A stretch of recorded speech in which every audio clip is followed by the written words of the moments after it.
What's going on, everyone? It is your host, Paul Clement, here on the day of May 18th, 2026, here with another episode of the Last Call Fantasy Football podcast. I'm here with my co host, Eric Inward today. No Bobby, but Eric, how have you enjoyed your long weekend? It was an awesome long weekend, buddy. We had Magnus's baseball practice on Saturday. We had my sister and brother-in-law and their kids come over yesterday. We went for ice cream, and then today was my daughter's birthday, so we had a little party in the house in the backyard. Set up the bouncy castle. Had a million drinks. It was like 25 degrees and sunny here. It was a great day, and now I get to talk some fantasy. It's awesome. Hell yeah, man. Same. Like we saw the in-laws yesterday. We had dinner at my mom's today. Went to High Park and just beautiful weather. Like literally was the kickoff of summer here in Yeah. Southern Ontario. So couldn't be happier to be rounding it out with a fantasy football conversation with you, my friend. We're here, and you know what? I know I said last time a lot of fantasy football podcasts don't do this, where they just kind of hang back and talk about their own league. But we're going to do it for a second week in a row. We managed to get through it. Our slow draft is complete. And with all that in the books, Eric and I are now going to start power ranking our league. And it might be self centered of us to do so, but I think at the end of the day, if we center this around draft strategy and what we agreed with and what we disagreed with from our league mates and what we did, I think this is going to be a valuable conversation for all of our friends and colleagues out there who want and like what we're talking about here on the Last Call Fantasy Football podcast. So, we're going to do that. We're going to do some news. But before we get into all that, I just got to say, cheers. Happy May 2 for everybody. Let's get it cracking.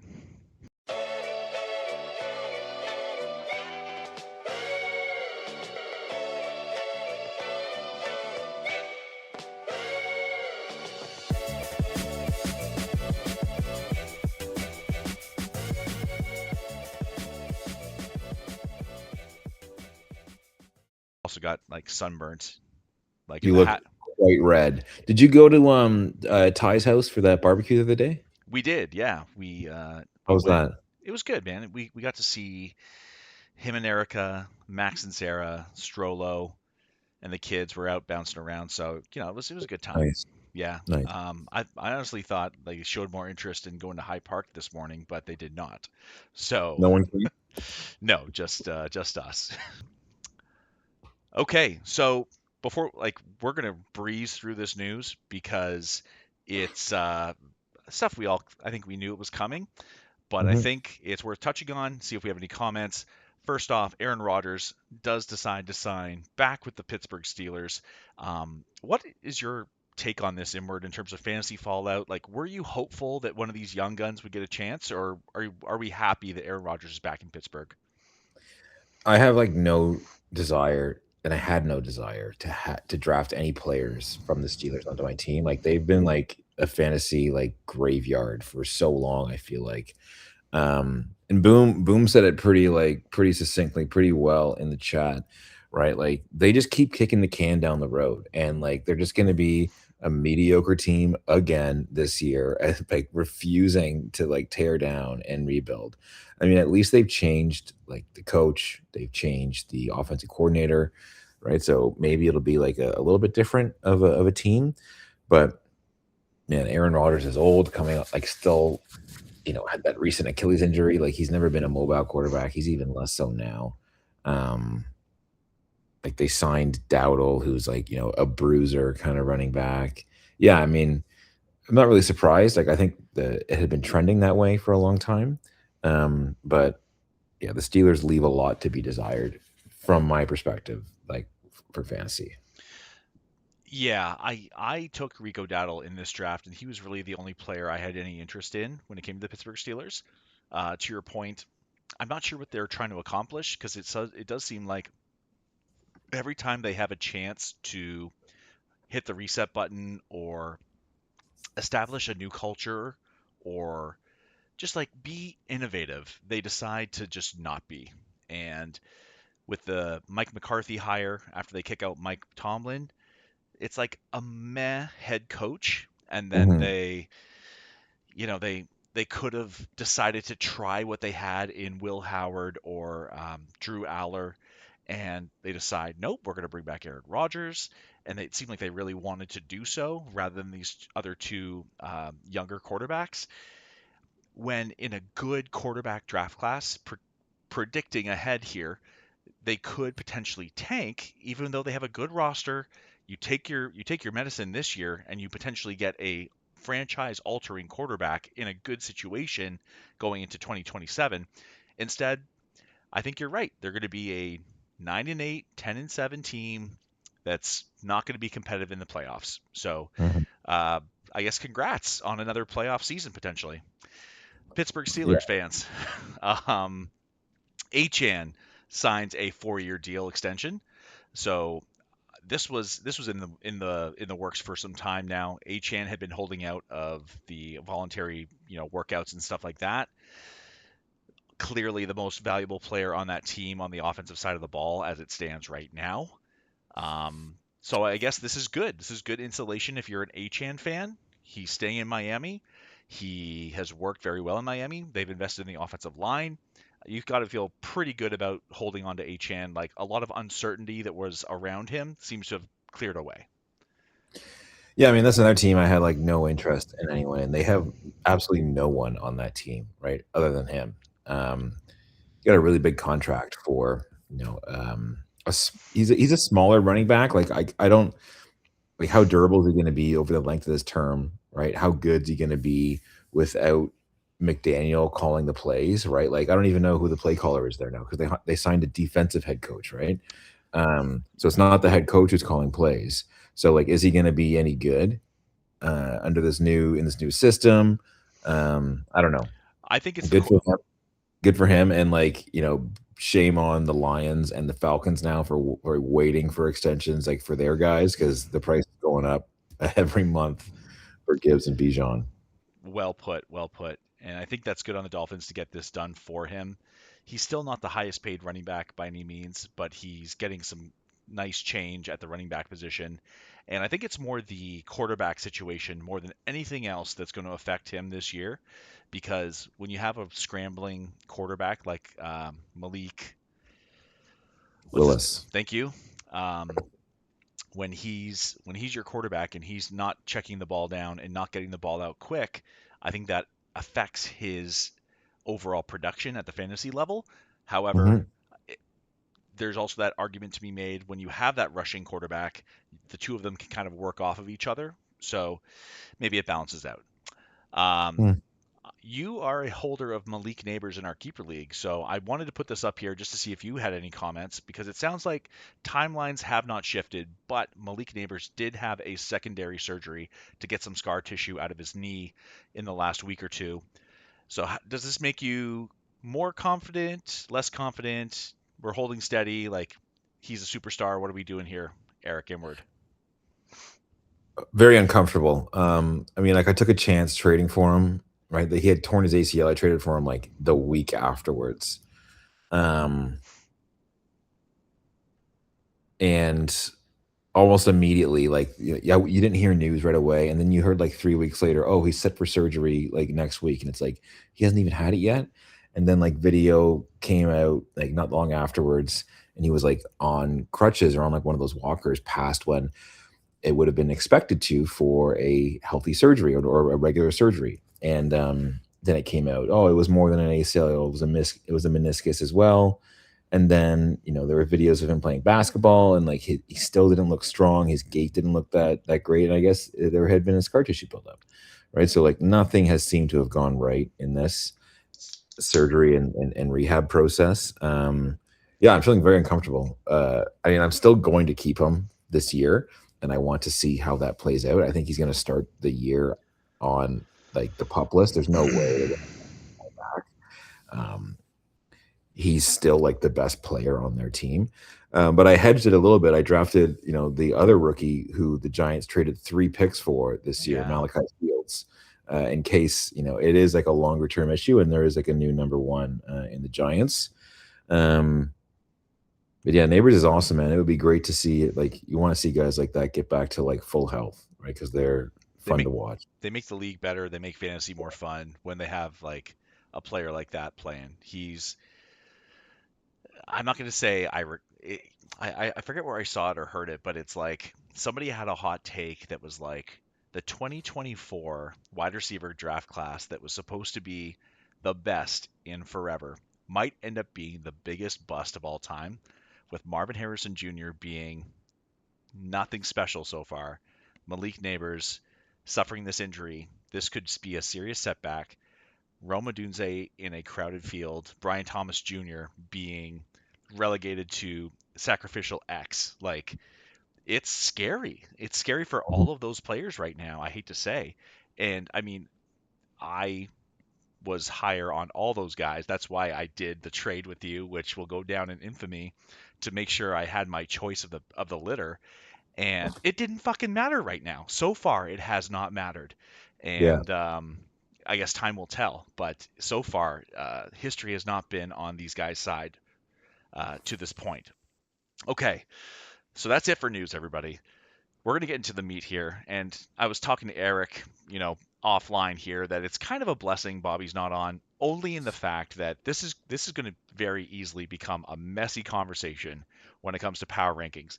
And you know what? There's a reason people use outside sources to make power rankings for these 32 NFL teams.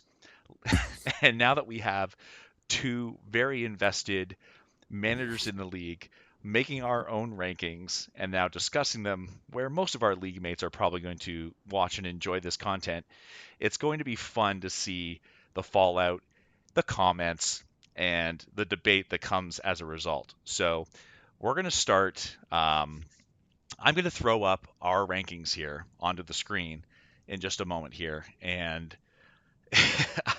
we'll just go through the rankings and see what you and I have to Oh, say so about what are it. you sharing? Are you sharing the draft, or are you sharing like the rankings we put together, like one I'm through gonna 12? I'm gonna show your and my rankings first, and then we'll use the draft as a tool to talk through it, I think. Okay. And then you use this, so I'm gonna hide that, and I'm gonna throw it up right now. Wait, where'd Okay. you put those notes? I wanted to use those notes. I just hid them so that they're not there for everybody I to can't see. see them now. Like, how can I like? I just spent so much time writing down, writing those down. We're gonna use them. I'm just showing the rankings first, and then we will put All this right. away, and I can show them again. I'm pretty sure you can unhide column E yourself if you so chose. I just didn't want your notes up there on the internet for all of our league mates to see in case that was something you'd be sensitive about. No, I'm not sensitive about it. I'm going to talk Okay. about it. Okay. Okay. So I'll go first, get my talking out of the way. So, of our league of 12, and this is a full PPR, one quarterback, uh, no tight end premium, IDP league in Dynasty. I started out with my cousin Adrian, which it seems like you and I both agreed on had a very strong roster. Seems like he did some good team building throughout the draft. We have him at number one. Buddy, I you're supposed to start at 12. It's supposed to be like you're supposed to like work your way up to who is the best because that's exciting. You're not meant to work your way down to who is the worst. Like that's sad. Start oh, at 12. the debate's already on, folks. So, spoiler alert: Adrian's at number one. Fuck, man. We've got I have Jack at 12th in my rankings. You have Phil at 12th in yours. I've got Marianne at 11. You've got my Dynamics, my cousin-in-law Kevin at 11. I've got Kevin at 10. You've got Greg at 10. I've got Phil at 9. You've got Marianne at 9. I've got my wife Melissa at 7. You've got Boom at 7. You We're missed gonna 8. You got Greg at 8. I've got Jack at 8. I missed that. Thank you. Matt, you and I both agree that Matt was 6. I have Bobby at 5. You've got Melissa at 5. I put Boom at 4. You put me at 4. I got you at 3. You put Bobby at 3. I put myself at 2. You put yourself at 2. And we both have Adrian at 1 overall. I only put myself at 2 because it would be a little bit too on the nose if I put myself at number 1. And so I had Well, that was my thinking as well. Okay, so Give me 1 second here as I unhide your notes for you. Behind that column so I can talk about it. Yeah. Yeah. Okay, so we're going to start here, everybody, with defending our own rankings. Why do we believe we are where we are? And I'll let you take it away from here, Eric. Why don't Are you? you Why don't you? sharing? Are you sharing the draft board now? I can do that. Yes, So we're defending my own team. How come I have myself at second here? correct. Okay. Um, I think I have um one of the best two tight ends in the league. I think I have a top three starting running back tandem along with Jack and Melissa. Um, and what I lack in like top end talent in wide receivers, I still think there's like I have like strong chances at guys producing top end years in Devonta and Rome, and then I have like terrific depth there. Um, how I look at fantasy is I don't start three receivers and like two running backs and like two flex, right? It's like seven skill position players, right? And so it's less of I got to have three great starting receivers and like let's figure out who to get in the flex. Like that if you don't have like an elite wide receiver like I don't have, then I need to be beating my opponent in like the flex spot. And so that's why I hit wide receivers like so hard. My flex one and flex two, like I am aiming for those guys to be outperforming my opponent's flex one and flex two by a couple of points a week. So while I don't have a CD Lamb, a Justin Jefferson, a JSN, I am going to lose points probably from my wide receiver one and two spot, but I'm going to try and make it up there. That's why I hammered wide receivers so hard because guys will rise, there'll be good matchups and whatnot. I've got I drafted, I think it was 11, 1, 2, 3, 4, 5, 6, 7, 8, 9, 10, 11. Yeah, I drafted 11 running backs post round 18. Granted, two of them are on Arizona right now. One of those guys is getting cut or traded because Arizona's not running into the season with Love, who they drafted number three, Algier, who they gave a bunch of money to, Benson, who's like a young athletic running back, and like James Conner. One of those guys is going to have to be inactive during the week. So they're not going to run into the league like that. So that's 11, assuming one of them gets traded, that's 11 different backfields now that I have a shot in. And it's so far from now to the beginning of the season, right? Independence Day comes up every year. You hear something about people blowing their fingers off, like Najee blew his eye out of his face, right? Someone's going to get hurt between now and the beginning of the season, or someone's going to like rise to the top. And so I've got a third of the league where hopefully it happens in that third of the league. And now all of a sudden, I've got my two great running backs. I've got Kenny Gainwell, who I think is like great. And it turns out Bucky is still really hurt. So I have both Tampa guys. But that'll be like the fourth running back that's going to be usable, probably as an RB2 if it happens in my third of the league here. Um, and I drafted no defense because it's like what like I can't wait to talk about some of these guys who took like 12 defenders in the draft. You just you just eliminate the chance of like getting these guys like taking shots on these backfields or like building depth at wide receiver and stuff. Um, definitely, like I think I would have liked to. I was kidding earlier. I don't think I have the best team. I think my quarterback situation is a little bit risky, right? Like Love is great. Uh, Kyler Murray has produced in fantasy before. Kyler's probably a better fantasy quarterback than he is a real life quarterback. Um, Darnold had a great year when he played for Minnesota, right? So hopefully, and he can't even run, right? So hopefully Kyler can do the same and his rushing. I think Darnold finished ninth that year. And so Kyler's rushing can bring him from a ninth up to like the sixth. That is like my dream scenario, but it's risky, right? And I'm only rolling with two quarterbacks, and I probably only will roll with two all year. Um, yeah, that's my argument for myself. That's great. Very, very well broken down. So I'm going to take my turn here just to poke holes, and then you get to do the same to me after I do my breakdown. And I think the place I would. Okay, so first off, who do you have currently slotted as your two flex players? Probably Wandale and Parker Washington. Okay. Yeah, no, that's solid.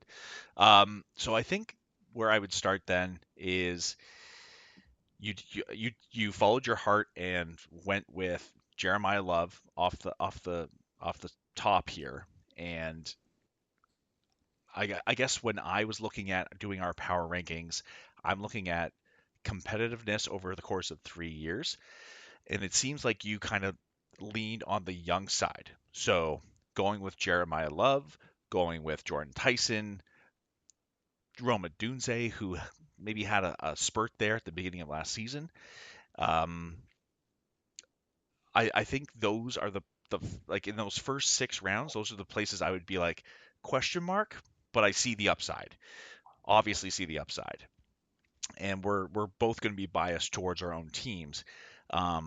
I do like what you did in terms of just going running back by the aggregate. You and I messaged this like during the draft in terms of that Sean Tucker pick, which was I think a very nice pickup by you in terms of just being savvy and watching those news feeds come through and seeing that Bucky Irving may not be ready just yet in terms of coming back. He's also bad last year. Like, and he was only a fourth round pick.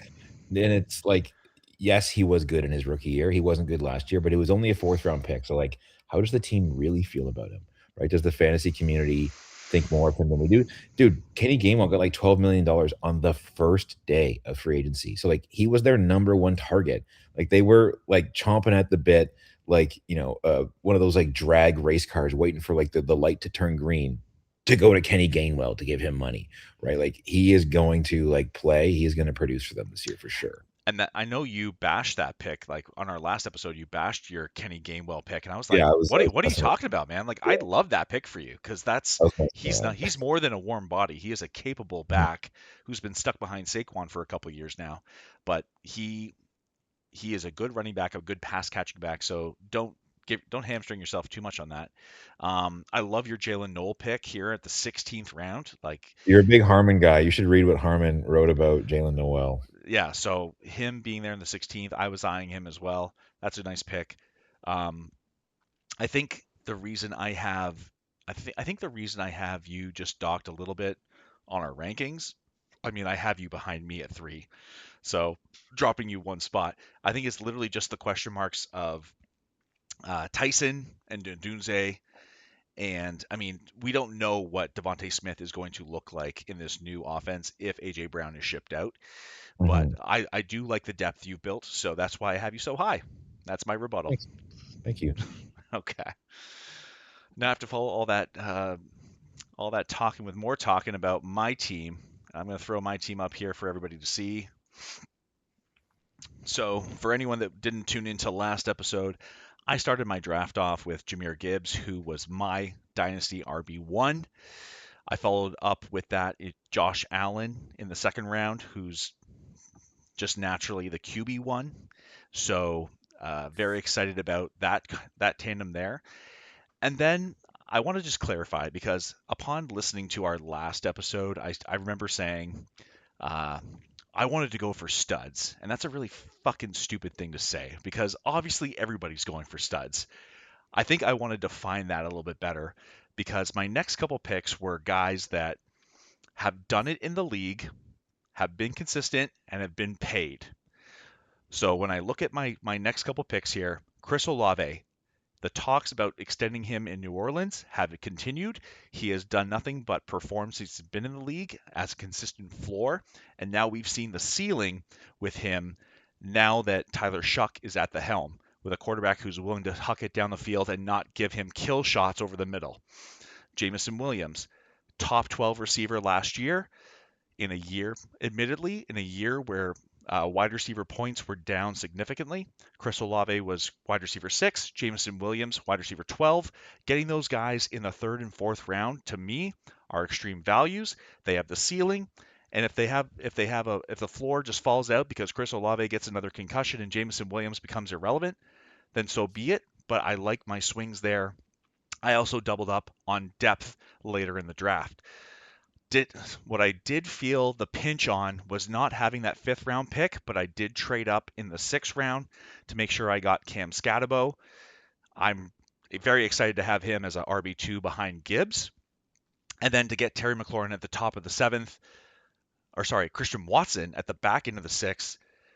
I've already talked about this at length last episode, but him being the wide receiver one in a much like target vacated space there in Green Bay, and he's going to be looking for a new contract on top of the one he just got. I'm liking that very much. Terry McLaurin as my wide receiver 3 slash flex. I mean, PPR value alone, I think I feel very strong about. I think getting Downs and Shakir, I mean, Shakir, whatever, I'll toss that aside. At the 9-7, Josh Downs being that new, potentially outside, inside, versatile receiver that's going to be working out of heavy sets in Indianapolis. They did not draft a receiver until the seventh round in this past draft. He's been hyper, like I think he's hyper talented, and when he has the chance on the field, last year was injury ridden, but I think when he has the opportunity on the field, he is shown out as a PPR option. And then, as I mentioned to Bobby last episode, Rico Dowdle in the 10th round as my RB3, potential flex player, if I so choose. That's fine. What I really want to point out is after the 10th round, I felt like people started to try to get a little bit cute. You and I messaged about this, Eric. Like, people either tried to show off that they knew so much they were going for these sleepers that are like third string guys or rookies that haven't done it yet, when there were so many players available that are starters right now. And I just want to focus in on this. Like, Jalen McMillan has been a good receiver on a good offense in the past. People forget about him because he was hurt at the beginning of last season, but when he came back, he was taking snaps away from Emeka Ibuka. Jalen Naylor just got paid by the Raiders to be an option on that offense behind Brock Bowers. Chris Bell, I'm high on him as a stash. That's great. J.K. Dobbins, starting running back in Denver. Rashad White, starting running back in Washington. Chris Brazel, third option in Carolina. We'll see how that shakes out. I didn't have to take my first tight end until the 18th round, and I went triple. I tripled down on that. I feel really good about it. A couple dart throws here in the 20s in terms of Brandon Ayuk if he ends up landing on a team. Kimry DK, he I thought he showed flashes last year. We'll see what happens in terms of that. I will admit I forgot that Wandale Robinson was on Tennessee. That's why I was so excited to take him in the 23rd. But he's definitely limited with that Wandale acquisition.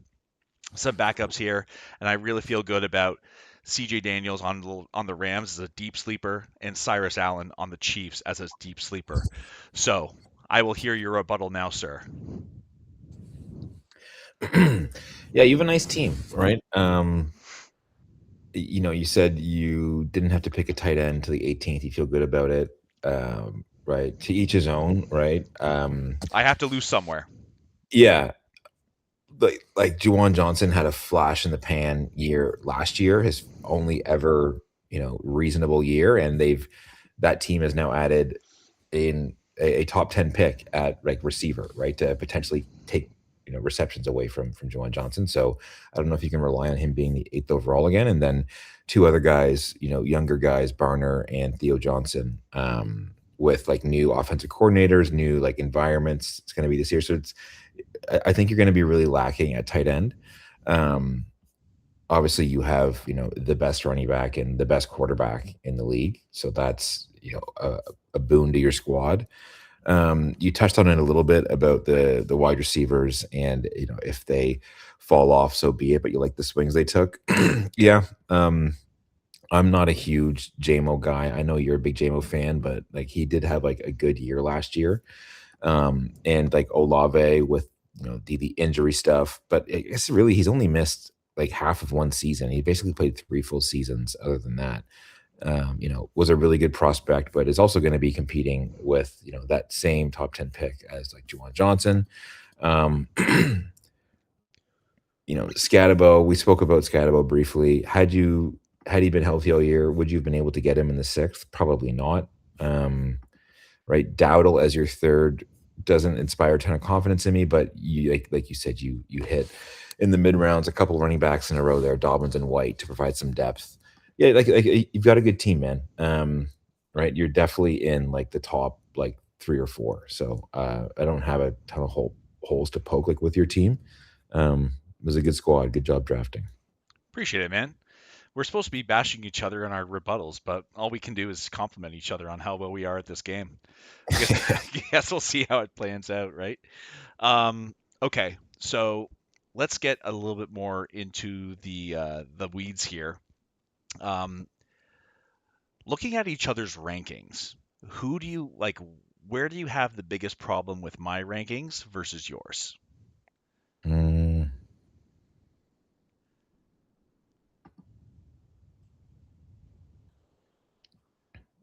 Yeah, Jack at 12th. Like Jack is definitely like look at Jack's starting lineup. Jack has like no depth, but look at this starting lineup, right? James Cook and Saquon Barkley as his starting running backs. First three receivers, Rashee Rice, T. Higgins, and Mike Evans. Tight end of Laporta, QB of Hertz, a flex of Kyron Williams and Sutton. How is that the worst team in the league? Like that is a lineup that is going to win some weeks, man. I think I had him at 8th. Dude, after that, his team falls off a cliff.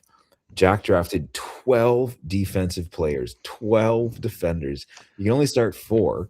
Like, And he was and not he was not he was not on auto draft. That was choices. yeah, well, yeah, it took him a long time to make those choices. Um, 12 every defender you take, you miss out on like a backfield where there could be a lot of disruption in the offseason. You miss out on like a depth receiver, which like I haven't been in a dynasty league before, but I imagine like when you're trading, right, draft picks and like young receivers are like currency. They are what's going to bridge the gap between like the player you want and like what you're the main thing like your offering is, right? Yeah, he should have traded. I think he should have traded down at the Cook pick. Like Cook would have been there in the middle or the back of the first. So he missed a good opportunity to acquire picks there. Like I said, 12 defense is crazy, It's a but death like toll. It's a death toll. that starting lineup is like very good, even though he has like no depth after that. Like that is not the worst team in the league, man. I will disagree simply because if you look at what he gave up at each of those picks, there were better options at each of them. If we're being honest with each other, like you and I both know, if you were at 3, would you have taken James Cook? I personally would not have, but I Trading can down would see have been but like James like of I think we spoke about this in the last call. Of the top running backs, call it the top 6 running backs, which Cook definitely is a part of. Cook plays on the best team. He's also young. He recently got a new contract. He has like crazy TD upside.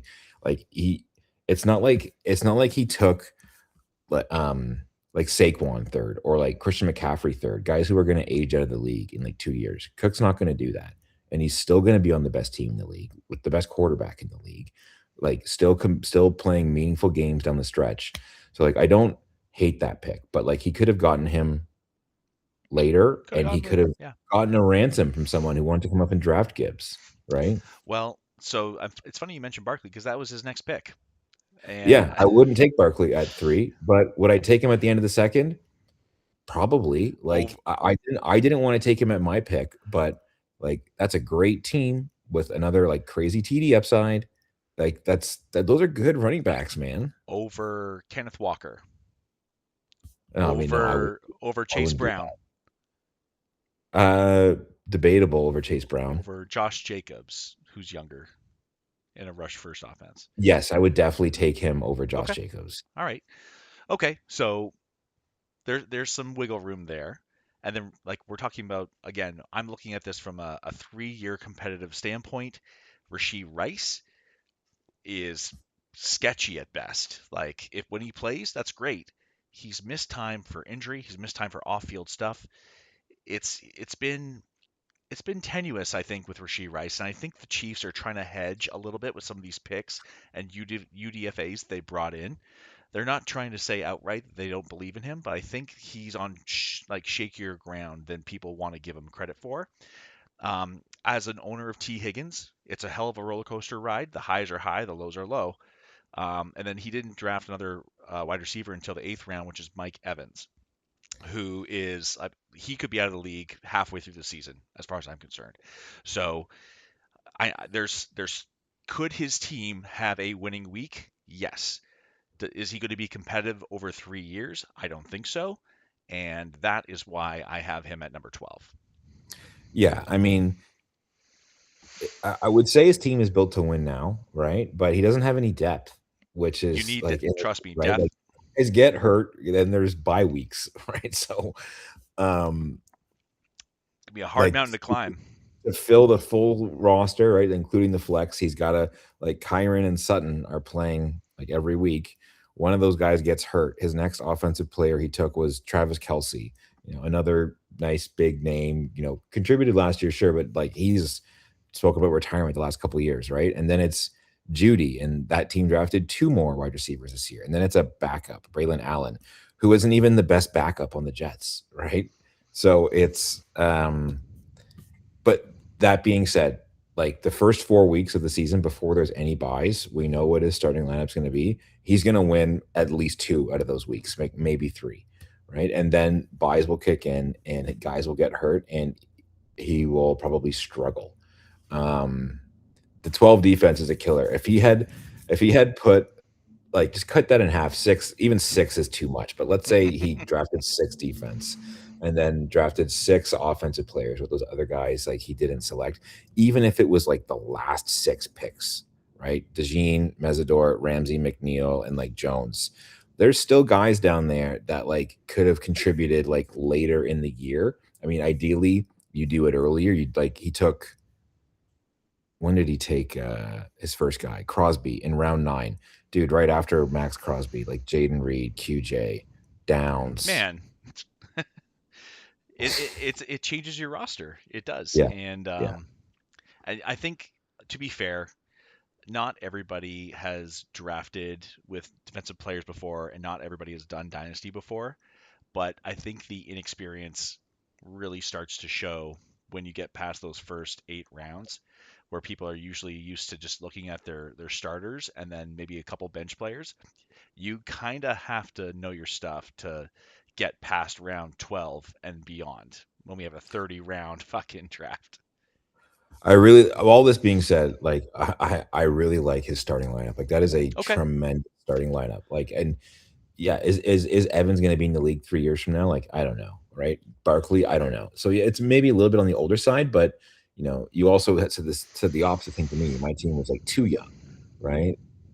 So it's you can't really thread the needle and get 25-year-old guys, 26-year-old guys at every single pick, And right? we're power ranking in the middle of May. So Yeah, these exactly. these rankings could change by the time it's end of August, right? But this is Yeah. this is good fun times. So um okay, so you asked me about Jack. I'm going to Yeah, ask I you, said that's what I didn't like about yours. Yeah, what don't you like about mine? yeah, so I'm going to ask you about why you have Boom down at 7 when I have him at 4 as a final 14. Yeah. Um, let me pull up his thing here. So he's got to your comment about me, oh, my guy's being so young, you had me at 3, and, like, you have him just behind me, but, like, look at this guy's team, right? Hampton, year 2, Henderson, year 2, Brian Thomas, year 3, Fannin, year 2, Price, year 1, right? And then it's so he's got 1 vet. I mean, I'm not including Daniels because QB is, like, a different position. 1 vet as in JSN, and then the next one is Metcalf, who plays for his favorite team, but, like, Metcalf sucks, He's and not great. The Steelers suck, right? And then it's Michael Wilson, Jaden Higgins, year 2, Golden, year 2, right? That team is unbelievably young. Um, Hampton, I like Hampton. I think we spoke about this, like, months ago. McDaniel going to the Chargers, I like Hampton. I think that's gonna be, like, good for him. Henderson wasn't even this like, yeah, he had a couple great games, but like, dude, like they ran with Stevenson in like the playoffs, and like Stevenson's the starting running back on like the Patriots. And I didn't realize that last year when I took Henderson in our league, but like I will not be taking Henderson like this year. But this is a dynasty league, right? So he's got Henderson for more than just this year. He'll have him for next year and next year and next year. Um, yeah, Brian Thomas, I don't feel great about Brian Thomas, right? And I feel like the coaching staff also doesn't really like him, which is the most important thing, right? Like if the guys who are going to decide whether you're going to get on the field get the best routes don't like you, then then that's it, right? They love Parker Washington, right? So which is why I love Parker Washington. Um, yeah, Fannin. Two. We spoke about the Judy thing with Jack's team. Two other pass catchers were just brought in to Cleveland, right? So he's going to have even more competition. Like he was, I really liked him last year. Um, Once again, though, he's a dynasty league. He can have him for longer. Yeah, I can't put this team at 4. I think this is a little bit lower of a team until some of this stuff like shakes out. Okay. Um, that is well put. I He will did say, have he did have some nice swings in the later rounds though, right? Isaac Tesla, Isaiah Likely, Troy Franklin, and the Avions, Savion and Xavion, both gadget guys in Green Bay and Chicago. So good swings later on. I like the Likely pick a lot, particularly with like Neighbor's injury and like his coach brought him over there and then gave him a big contract. Um, that's a good pick with Isaiah Likely. I was looking at him for a while, but I didn't want to after investing in McBride so early. I didn't really want to spend a mid-round pick on another tight end, but that was good. yeah. Um, I guess the reason I have him higher is because I guess I like the way. So the when I was walking the dog today, I was thinking about how am I actually thinking about power ranking these teams, and the way I came up with, I think the reason there were uh, breaks in like if I the what's the word I'm looking for, the break between one or the other, um, is because I was looking at, okay, did you nail your first 4 picks? Did you get 3 of your next 5 picks? And then were you able to find 1 or 2 guys in the rounds after? Like that's really the the way I was kind of going about it. And I think his first 4 picks were really strong. Jackson Smith and Jigba. I think from what I've heard, they're going to be running the same sort of offense next year, even with a new offensive coordinator. Omarion Hampton, upside swing, like you said, could be in that top 5 running back situation if everything breaks right. I think he's one of the biggest wild cards of any draft going into next year. Like if we're being honest with each other, we never really got to see true Amari and Hampton with the lack of offensive line, the piss poor play calling, and his injuries. Like those 3 things lined up, and we basically lost a season of Amari and Hampton when we were all so excited about this player in the first place as a first round running back. Let's hope things break the correct way, and we're talking about a top 5 running back if we're being honest with each other. Jaden Daniels potential bounce back. Um, the one I okay, so maybe you are right here. Like I was hesitant about the Travion Henderson and the Brian Thomas. I expect Travion Henderson to get more of the workload. I think they leaned heavily onto Ramondre down the stretch because they trusted him. But another year in the system under Mike Vrabel, I think there's potential for a more 50-50 split, even with that I think Ramondre is on for this year and next year on his contract. So it's not like he's going anywhere to your point unless they can find a way to trade him. And then Brian Thomas Jr., even if he's not successful in Jacksonville, he could be a midseason trade at some point. And I'm not trying to say, hey, good job getting a player who's going to potentially be a one somewhere else. I just believe in the player, having had him in Dynasty before, where when you see the ceiling, it's hard to deny. And then, yes, I think once you get outside of those top rounds, we're looking at some good role players, some players you can put in on bye weeks, players you can think about subbing in for these top draft picks that you've already spent. I like Micah Wilson. I think that is a discount Marvin Harrison right now. So if you can get Michael Wilson in as your flex or as your wide receiver 3 in the season and you took him in the 9th round, I think that's a good value. Jaden Higgins for a year 2 leap, Golden year 2 leap. All these are good potentials. And I guess I'm looking at 3-year outlooks. I think all these guys have a good potential to break out in year 2 or 3. So probably to your point, erred on the side of young, but in Dynasty, maybe that's not a bad thing. He did even it out to your point later on in the draft with players like, I mean, Troy Franklin is young, but he's had some flashes. Jahan Dotson. And I was surprised Franklin lasted as long as he did. Like with the way I built my team, like I could not take another running back or wide receiver. But the guy's like 23 years old. He finished as the wide receiver 31 last year. Yeah, And he went in where is it? Where is he? And he 24th went round. the 24th round. Like that's almost a round per like wide receiver ranking he had. Yeah, Like, yes, I know they brought in Jalen Waddle, but like I just like I couldn't believe he fell as far as he did. 100%. I think I think he could be a potential trade target for some wide receiver needy teams. So like watch, I mean, I know they just traded Miami for what's his name? What's his name? Ooh, Waddle on Yeah, Denver? Waddle. So it's funny they traded a first rather than like a second and here's Troy Franklin for Jalen Waddle. But maybe they do enjoy his presence there in Denver. Okay. Okay. So let's talk about a couple other these rankings. You've got okay, so we already talked about Jack. Why don't I guess let's do this. Boom just flashed us online in the sleeper thing, so he's just looking at his team. I love it. Um, okay, why don't we? Let's think here. How else can we break this down to talk about a couple other teams? Um, okay, so you've got Phil as your last place team. I have Phil up at number 9. So let's discuss that a little bit. Okay, why don't we talk about Phil? I'm gonna pull that up, and you tell me why you think he has the worst team in the league. Yeah, this is the worst team in the league. Like, I'm sorry, this is the worst team in the league.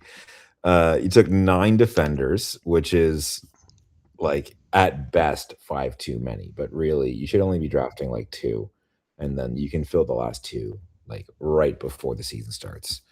Um, and you didn't just draft 9 defenders, right? You used the 6.9 on Aiden Hutchinson. He's a defensive lineman. And then 1.5 rounds later, you use the 8.3 on Will Anderson. Great players. Will Anderson is awesome, but you can only play 1 defensive lineman at a time.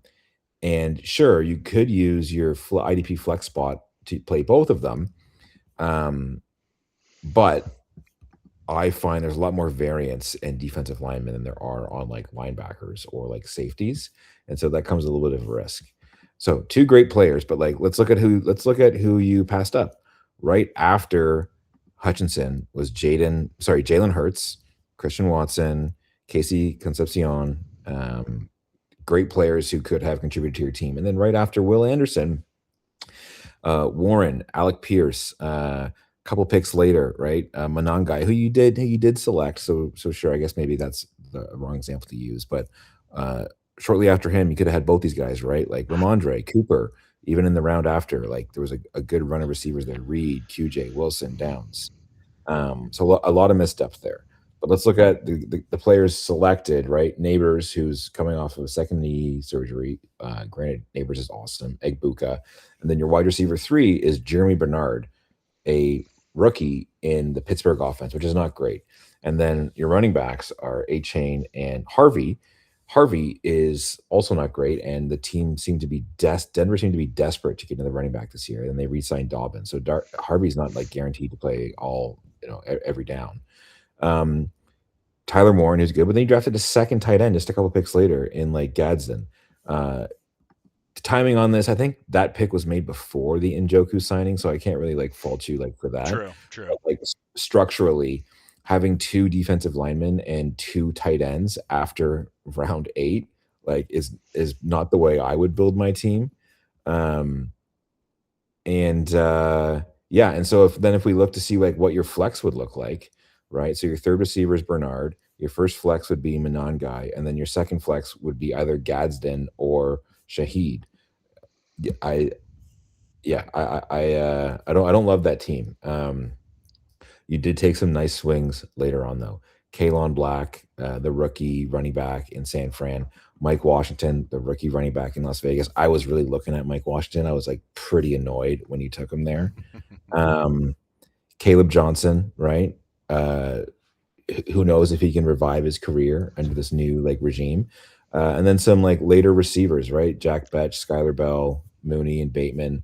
Um, Yeah. I think that's what saved him for me was some of these late round receivers like the Jack Besh, the Skylar Bell, the Darnell Mooney. Those are starters that you can play in the flex if you need to, right? Like compared to other teams that we've talked about that don't have the depth, like who are you playing if someone goes down? He's got some options, and that's I think why I had him a little bit higher. yeah,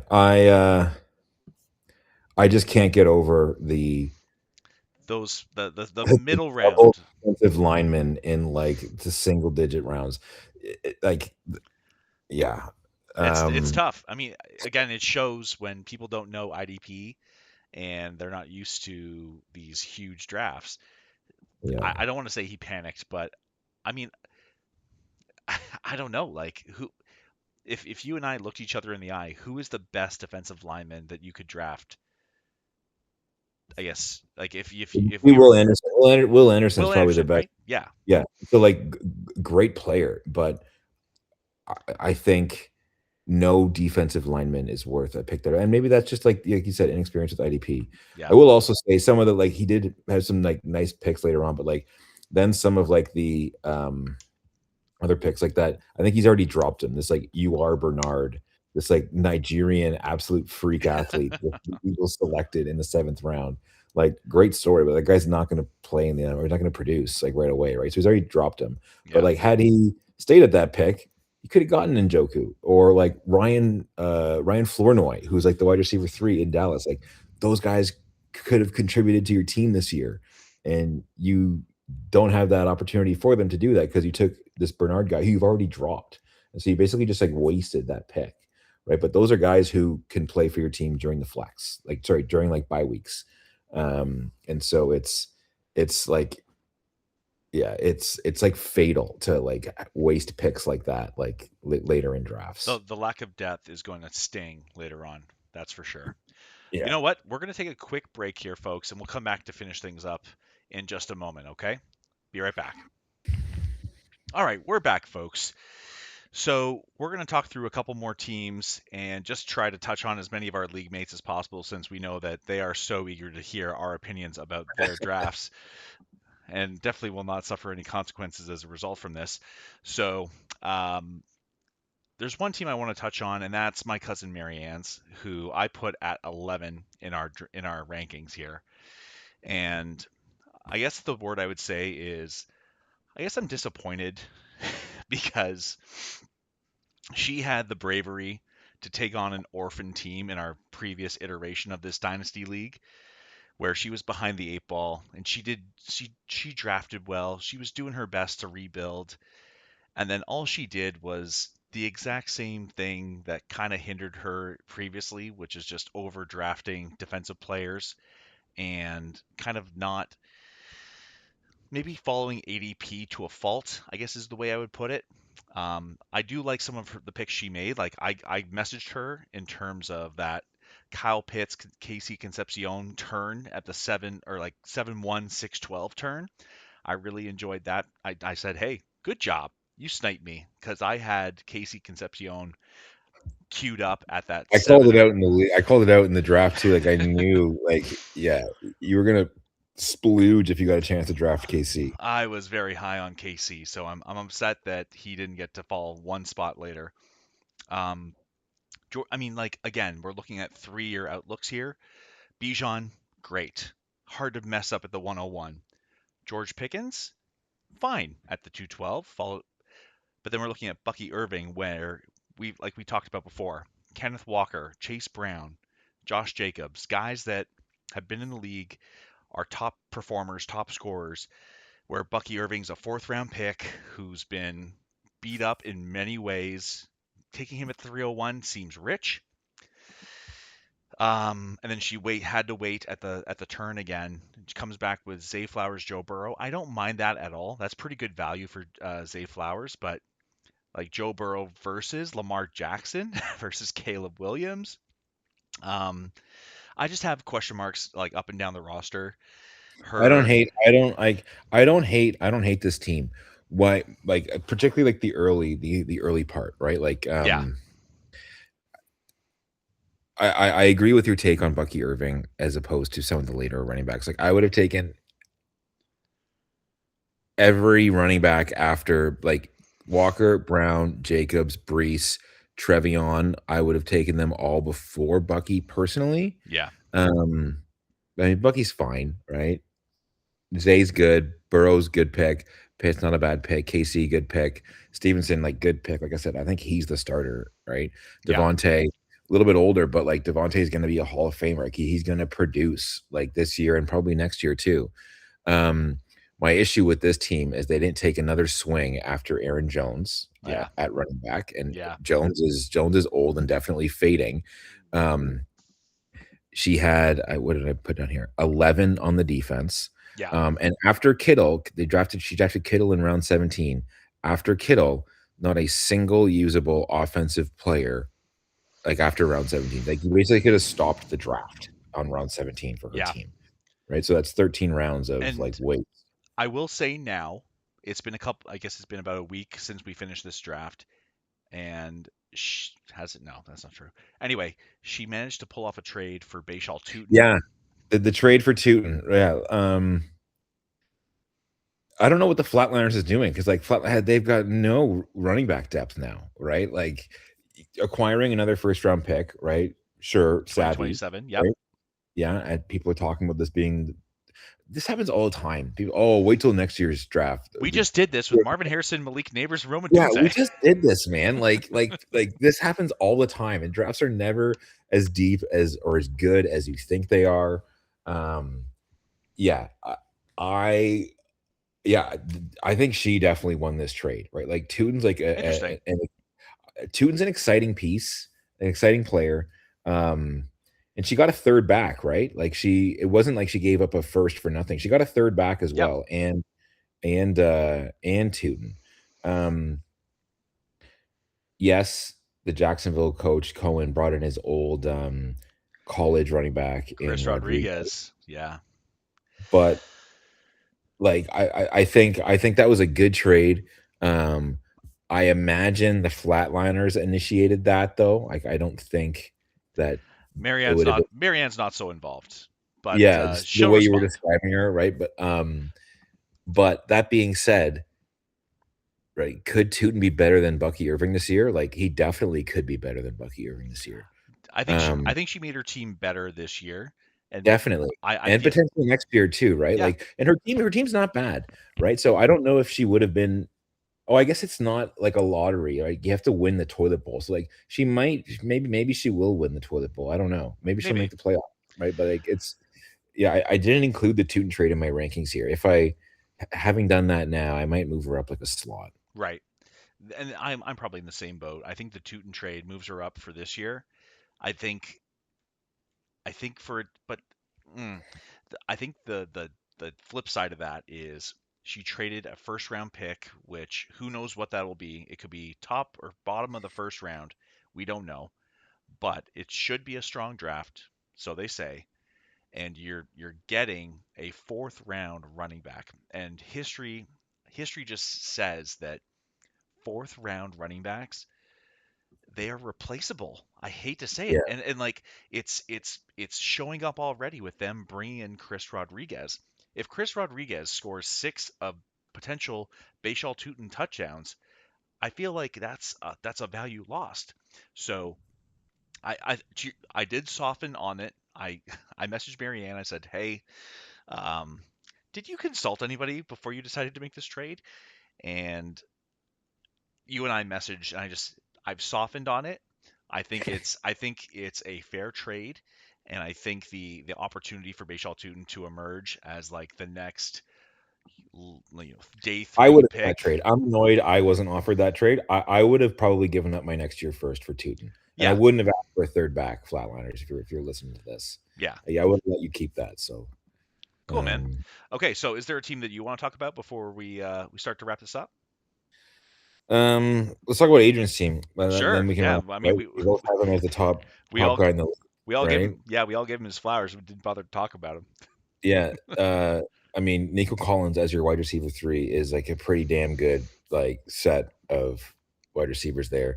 Brees Hall is good. DJ Moore is probably on the downslope of his career, but he's got traded to the best team in the league, so he's going to have a a good year.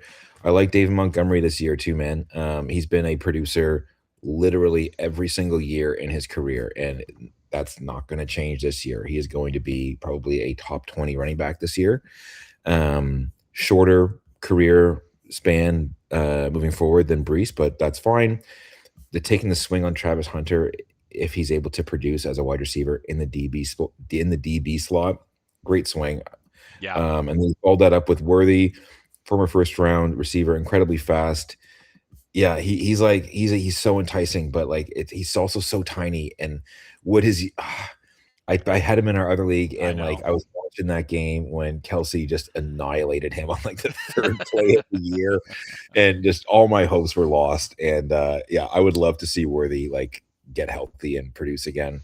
I don't love Hubbard, but like I think he's fine as as your running back three. Pierce, massive contract. Mahomes, yeah, second best quarterback in the league. Um, Crazy value for Pat Mahomes. Like, crazy value on Mahomes. Um, Jake Ferguson, yeah, had a really great year last year. What didn't really do anything the year prior. Um, so who knows if he can keep that up? But then he took a couple other shots at tight end, like Brenton Strange, who I think is like quite good. Jacksonville's kind of crowded though. Like we've been talking a lot about Jacksonville yeah, players yeah. because it's like it's a producing offense, but there's like a lot of mouths to feed, right? And so like if you're not getting on the field a ton, or you have run issues with the coaches or shit, right? Maybe you're not going to be one of those guys. Um, yeah, Mason's younger and maybe better than Aaron Jones at this point. Took the San Fran first pick in the second round, receiver Dijon Dijon Stribling. Stribling. Yep. Um, took a swing on Diggs in 15 before he gets signed. Keaton Mitchell, I had Mitchell queued up for the round after. I took Kyler, and I had Mitchell queued up for the next round. He took him before I had a chance to. And then he took 5 late round swings. That right, he drafted Malik Davis in the last round. He's probably the running back too in Yep. Dallas, potentially, right? Yep. And so he did a little bit of what I like to do. He built a strong like trio of wide receivers to kick his team off. Like this is the top team in the league. This is a great team. I tend to agree with you. I think the lesson here is like he followed the rules. Like everyone said, And there, he only drafted like 2 defensive players. Like great job, man. yeah, Great job. he he started off strong with three potential wide receiver ones in Justin Jefferson, Drake London, Nico Collins. Like those are potential top 12 receivers year in and year out for the next 5 years, as far as I'm concerned. Um, what is that? What does he sacrifice as a result? Maybe he's not as strong at running back, but he still gets Brees Hall, who just signed a big contract, and David Montgomery, who just got traded for by the Houston Texans to be that tone setter in Houston and be like probably run in some more touchdowns and take some pressure off of CJ Stroud if we're being honest. And then to your point, Travis Hunter could be a cheat code if he stays healthy this year. He was starting to emerge last, and like I think he and I had a bit of a mind meld here when it comes to drafting players that are actually going to play on the field this year. Jordan Mason, Stribling was drafted very highly to be a blocking wide receiver, potentially a piece for Kyle Shanahan. Stephon Diggs will be put somewhere at some point, we have to imagine, now that his trial is over. Keaton Mitchell, viable backup behind Omarion Hampton. Debo Samuel, we'll see what happens there. I'm less high on Debo Samuel, even if he does land somewhere. But then to your point, late in the rounds, he's taking those high upside backups in LaQuint Allen, Giddens, like all the backups to these running backs that if they go down, now he has a running back 1 or 2 on his team. So very well done by my cousin Adrian on that front. Oh man, a lot of talking going on. I'll talk 50, like 65 minutes talking about other people's teams today. I think it's time we land this plane. Let's do it. All right. So I'm going to throw these rankings up one more time just for people to see. So once again, and this is just Inward and I, our opinions. What do we know? We know Two nothing. two shitheads, right? Like, yeah, like if you're on the bottom of my list, who is it? Phil and Dynamics, like I am an idiot. Like, Prove us don't wrong. prove me wrong. Like, don't take it personally. I apologize. You shouldn't have drafted so many defensive players, and that's all I'll just say. Yeah, I guess that's one team I wish we had gotten to is my Kevin's because he did trade back so much. Like you and I were He talking, lost 4 picks in the middle of his draft, right? that's where you make your money in the middle, right? Yeah. So anyway, we'll get into that maybe next episode. But just to run through it last one more time, I have Adrian number one, myself number two, Eric number three, Boom number four, Bobby number five, Matt number six, Melissa number seven, Greg number eight, Phil number nine, Kevin number 10, Marianne number 11, Jack 12th. Eric's rankings: Adrian, Eric, Bobby, Paul, Melissa. That's something we should have got into as well, Melissa's team, because you seem to be pretty high on them. Yeah, I'm Flatliner, surprised you don't want to talk about your wife, man. Like, she's she gonna be mad at you when she she watches this and realizes you she never even once asked about her on this she does call. she does not watch the show, so I don't feel as bad. Well, I think she has a good team. So Yeah. Matt, and then Boom, Jack, Marianne, Greg, Kevin, and Phil to round out yours. Oh man, that was a lot of fun. And honestly, this is kind of the vibe I'm going for on this site, guys. Is like what we would talk about if we were sitting around a pub talking about our fantasy football team. So, tip of the hat to you, Eric, on a well done podcast. I hope you enjoy the rest of your Victoria Day long weekend. Get some good sleep after a big day, and we're back into the work week tomorrow. Um, if you haven't done so already, like and subscribe. I know there's a bunch of you guys in our league that are watching that haven't liked and subscribed. So make sure you do that because we're going to keep talking crap about your team otherwise. Um, yeah, man, that was a lot of fun. All right. I'm out of here. Eric's out of here. good night. We'll see you next Tuesday. Bye. Yeah.